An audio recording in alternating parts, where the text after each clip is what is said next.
NASA हिन साल 2020 में मरीख़ ते मरीख़ी गाॾी मोकिलण जो इरादो रखे थो। हिन साल मरीख़ ते वञण लाइ नासा जी जदीद तिर्ज़ गाॾी मरीख़ी 2020 रूवर खे पहिरियों भेरो दुनिया आॾो पेश कयो वियो आहे। कुझु ॾींहं अॻु थींदड़ तक़रीब में माण्हुनि खे घुरायो वियो ऐं उन ई मरीख़ी गाॾी जो तारुफ़ पिणु करायो वियो। उन जदीद गाॾी में 23 कैमरा ऐं 2 हसास माइक लॻाया विया आहिनि जेके इंसानी कननि जीअं मरीख़ ते आवाज़ ॿुधंदा।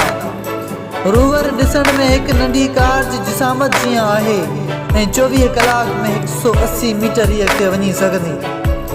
रूवर खे तवानाई पहुचाइण लाइ उनमें जदीद तिर्ज़ एटमी रिएक्टर बि लॻाया विया आहिनि।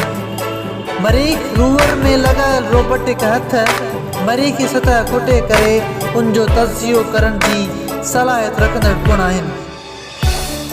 उहा तक़रीब लॉस एंजल्स वेझो जेट प्रोपल्शन लेबोरेटरी जे घणे साफ़ सुथरे बंदि कमरे में गाॾी हाण बि उहा उते मौजूदु आहे जंहिं ते गुज़िरियल हफ़्ते केतिरियूं ई टेस्टूं पिणु कयूं वियूं हुयूं।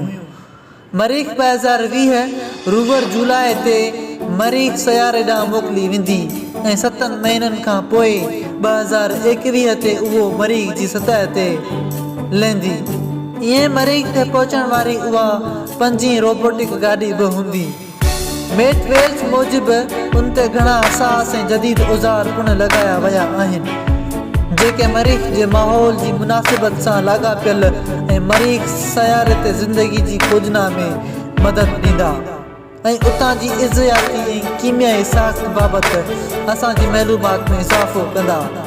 उहा मालूमात इंसाननि खे मरीख़ ते मोकिलण में मददगार हूंदी छो जो चंड खां पोइ नासा समेत केतिरा ई इदारा मरीख़ ते इंसानी पेर रखणु घुरनि था। वधीक साइंसी वीडियोज़ ॾिसण लाइ साइंस जी दुनिया यूट्यूब चैनल खे सब्सक्राइब करियो ऐं नई वीडियोज़ जी आगाही लाइ घंटी वारे ऑप्शन ते क्लिक करियो।